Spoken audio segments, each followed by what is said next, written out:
Hi guys, how's everyone doing? Good, I hope. Ooh. Today I'm back with another Amouage review. You know I love an Amouage review. I'll probably be doing at least 2 more before November's out, because I have just lots of samples and I just really love reviewing them. They're always a bit of a conundrum, always exciting. Not always, but most of the time. So today I'm reviewing Jubilation 25, the women's version. The reason I was wondering, why is it called 25? And then upon further research I discovered that Amouage released this one and the men's one for their 25th anniversary. So, makes sense. And also it's called Jubilation because I'm guessing they were happy about that fact. I mean, it's a good achievement. 25 years in the biz. So this one's really interesting. I feel like this one's a bit of a trickster. I feel like it doesn't really know which category it wants to sit in. Sometimes I get a classic green chypre from it, and other times I get a very opulent oriental. Very unusual and very cool. But let me tell you about the notes first of all. So the top notes are lemon, tarragon, Ylang-Ylang and rose. The heart notes are frankincense, Davana, which is also known as artemisia, it's a kind of aromatic note, Labdanum and rose again. And the base notes are amber, musk, vetiver, myrrh and patchouli. So it's really weird as there's no oak moss listed, but I'll go on to how it smells right now for you. So let me spray it wet on this hand. It's actually drying on this hand. So, like I said, this one's a trickster. The main thing I can tell you about the way it smells is it has all of the makings of a classic chypre, even though there are no oak mossy notes in it. It's like an illusion of a very green, mossy fragrance. Even it's not in there. Oh, it's just so weird, but obviously very cool as well. It has an overall softness to it. So it does, I do feel like it behaves. Again, it's very complex, it's quite a refined and classy fragrance, I think. But sometimes it's in this place, and then other times it flips completely and you get this rush of myrrh, which makes it feel really opulent and very oriental. So I'm probably going to get shot down for saying this, but it reminds me of 2 very famous fragrances that people probably will know when I mention them. The chypre one is Mitsuko by Guerlain, and the oriental is Opium by Yves Saint Laurent.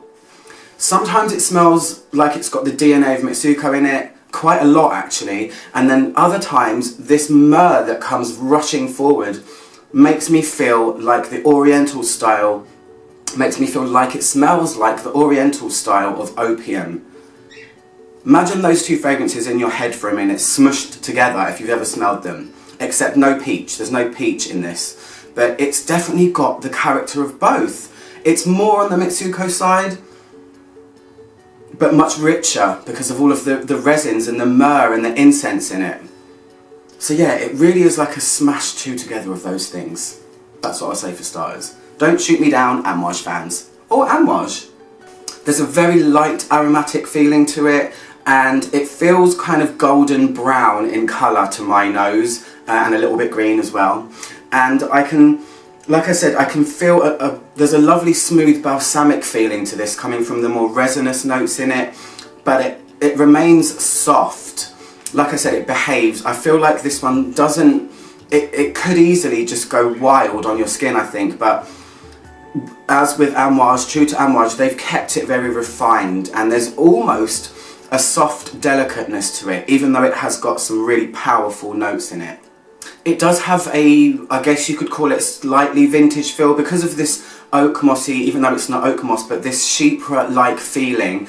It does have a nod to something vintagey or from another time. It feels like it was made in 2007, but it feels like it was made way before that. I really like that the entire thing has a kind of semi-sweet edge. You've got this nice ambery smoothness coming from Labdanum. The Labdanum is perfectly placed where it doesn't, because Labdanum is a very unusual note and I absolutely adore it, but in this it's perfectly placed and it feels like it kind of ties everything together.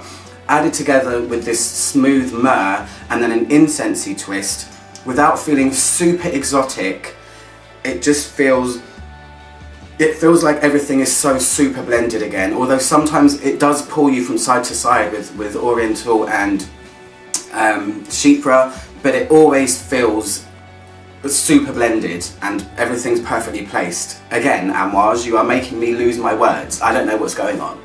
The balance is just incredible. I just don't know how they do it. They're obviously masters of their craft, obviously, but yeah, this one's really cool. I feel like it feels kind of mature, the same way that Dia does and the same way that Beloved does. It feels like luxury, kind of more mature person. I'm not even going to say woman, because it does feel, because it's quite resinous and everything, there is a kind of masculinity to it as well as a femininity.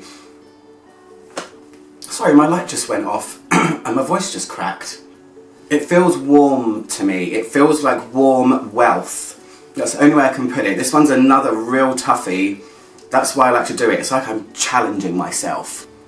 It does come a bit more refined in the base, but I do feel like it's fairly linear, this one. It's not a super morpher like some of the Amouages are. Because they're so well blended, they just seem to... There's just a slight change sometimes. You do get the overall feeling of how it is when you first spray it, and I really like that. It does feel slightly more green in the opening because of the Artemisia and the Tarragon, but it's not a super jump out kind of thing. It's just so bizarre how two completely different styles of fragrances can be mushed together and you can really smell both of them. So your nose, it's like you're smelling one in each nostril. Now that sounds really weird, but that's how I feel about it. It goes without saying, as it's an Amouage, this one does really warm up on your skin beautifully. It lasts a really long time. I've worn it 3 times now, from a sample obviously, but I've really sprayed it on. And yeah, it just really warms up. It's one of those ones that I feel like would meld into your skin and become a part of your overall scent kind of thing. I love fragrances that do that. It's really, really cool. And that's all I can say about it really. Longevity wise, at least 8 hours upwards for me, but when it's soft is when it's at its kind of most beautiful, but it is soft overall anyway as a fragrance. And that's all I can say about it. Anyway guys, I got my sample at notino.co.uk or .com. They sell the fragrance there. If you'd like to try it out or buy it, go and get it there. I will post direct links below. Anyway, I'll be back soon with more reviews. I'm up from my logo, click my logo down there to subscribe, and I'll see you guys soon. Very, very soon.